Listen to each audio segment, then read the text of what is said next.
Իհարկե կշարունակենք երթը այն ուղղությամբ, որ ուղղությամբ ստիպում է ոստիկանությունը, բայց անօրինական ձևով չեն թողնում ոչ միայն ճանապարհով անցնել, այլ նույնիսկ չեն թողում մայթով անցնել, ասելով, որ պետք չէ անցնել, ինչը ապօրինություն է միանշանակ։ Հիմա ապօրինի բաներ եք անում եք բաներ, որի համար կարող եք դառնել։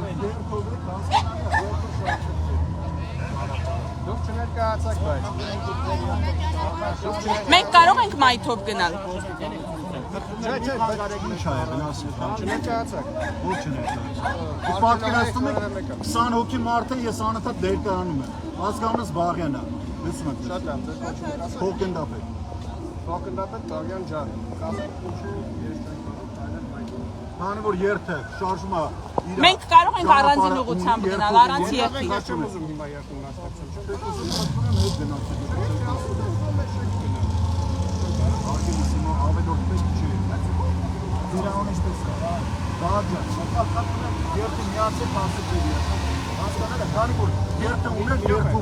Այսինքն պարտադրանք ունեք, որ մենք երթին միանանք։ Մենք ուզում ենք առանձին գնալ։ Ես ես խնդրանքով չեմ գնացի։ Շատ լավ, ես ես քննեք հարվում եմ, բայց չեմ այդանում։ Հիմա ձեր արդեն խթին ա չընդունել, հասկանալի է։ Հիմա դուք չեք անում, արգելում եք վերսում, ռաշական չում եք վերսում։ Պետք չի արդեն մի քանի անգամ կրկնել։ Եթե մի անգամ, երկու անգամ ասեցի, դուք անընդհատ կրկնվում եք։ Բայց ձեր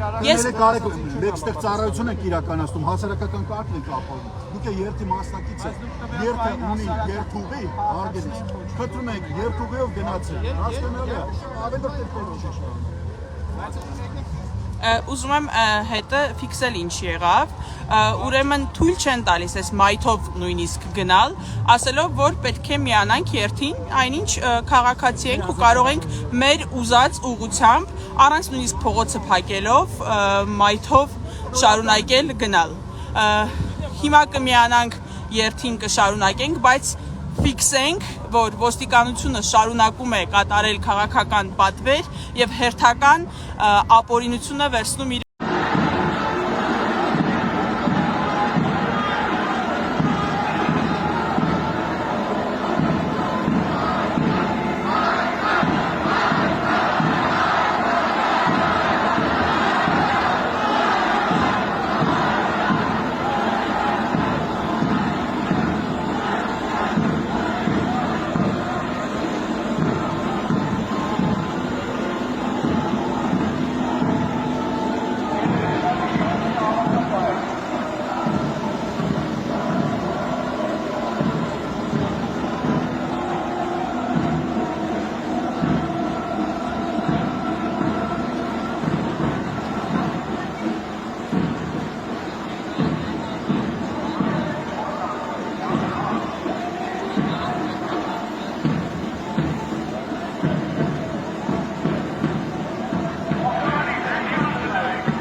Իրականում կուզեմ ասել, որ տարբեր տարիներին եւս եղել են քննարկումներ դրա վերաբերյալ,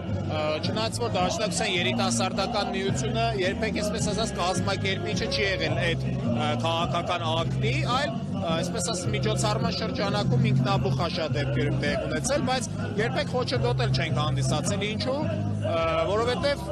դրոշները խորհրդանշում պետությունները։ Իսկ եւ Թուրքիա եւ Ադրբեջանը այսօրվա դրությամբ ստեղծված են հայկական արյան եւ հայկական հողերի վրա որպես պետականություններ։ Իսկ ինչը վերաբերվում է իշխանությունների այսօրվա դրան հակադիր դիրքորոշում ունենալու, իրականում իրենք եւ իրենց շատ արբանյակներ նաեւ տարիներ շարունակ փորձել են տարբեր հարթակներով դրա դեմ խոսել, շատ բարձ սպասարկելով ուղղակի ճշնամական օրակարգ, ուրիշ ոչինչ չունենալով։ Եվ դրա պարզապատճառը որ այսօր իրենք դարձել են իշխանություն եւ դառնալով իշխանություն արդեն իշխանական դիրքերից են այդ քարոզչությունը իրականացնում։ Ինչ որ այն ժամանակ որպես այսպես կոչված ակտիվիստներ էին կամ բարձ հասարակական գործիչներ էին խոսում։ Ինչու պետքա դրա դեմ լինի, ես չեմ կարող դրա պատասխանը տալ, երևի ոչ այլ ինչա, քան բարձ ճշնամական շահերի սպասարկող լինել, այդքան է, ուրիշ ոչ մի բան։ Եվ դա կարծում եմ, որ միայն այս գործողությամբ չի, որ խորհրդանշում է, այլ տարբեր իրենց ամբողջ քաղաքականությունը արդեն դրանական։ Թեև իշխանությունները հայտարարել է, որ հայ-թուրքական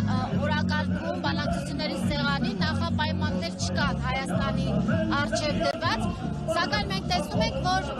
բանակցություններին նաև հայոց ցեղասպանության ճանաչման պահանջը չկա։ Սա ինչ է, եթե ոչ։ Իրականում հայոց ցեղասպանության հարցը երբեք չի կարելի դիտարկել որպես նախապայման կամ ոչ, որտեղ այսպես ասած զոհի եւ հանցագործի միջև զոհի